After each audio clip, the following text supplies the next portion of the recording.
I Love You Like Crazy Cakes, written by Rose Lewis and illustrated by Jane Dyer. Once upon a time in China, there was a baby girl who lived in a big room with lots of other babies. The girls shared cribs with one another and became great friends. The girls had nannies to take care of them, but each was missing something: a mother. Far away across the ocean was a woman who also had many friends, but she was missing something too: a baby. That woman was me. So I wrote a letter to officials in China and asked if I could adopt one of the babies who lived in the big room.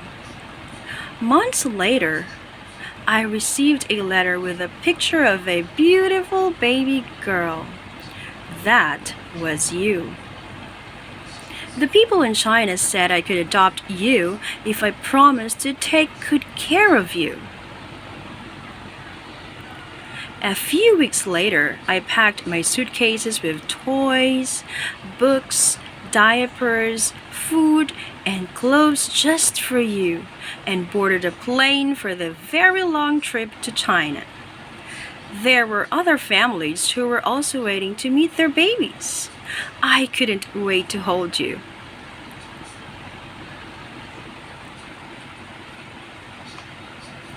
The next day, your nannies brought you and your friends from the countryside to the city to meet us.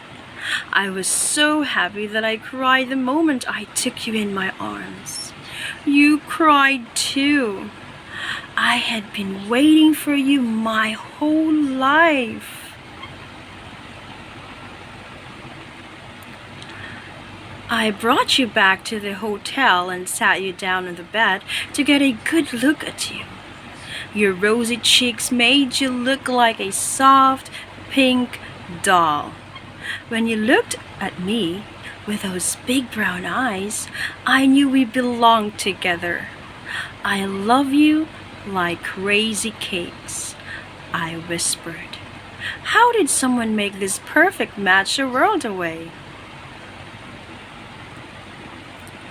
The first night I laid you down in your crib, made up with crisp white linens and new blankets. I tucked you in and kissed your little hands and tiny feet 100 times. I was falling in love.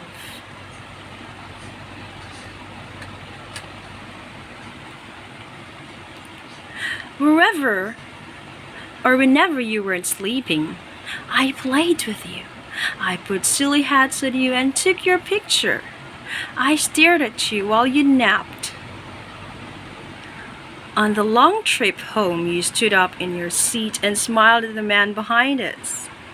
It was the end of one amazing journey and the beginning of another. When we finally landed, your new grandparents, aunts, uncles, cousins, and friends were waiting for you with lots of hugs and kisses. Your new room was filled with toys, stuffed animals, and a new crib. All the grown-ups watched as you carefully checked out your new room. Then you smiled as if to say, "I'm home." But when everyone left, and that first day turned to night, I took you to your room, played a lullaby, and rocked you to sleep. I held you tightly, kissed you softly, and cried. The tears were for your Chinese mother who could not keep you. I wanted her to know that we would always remember her. And I hoped somehow she knew you were safe and happy in the world.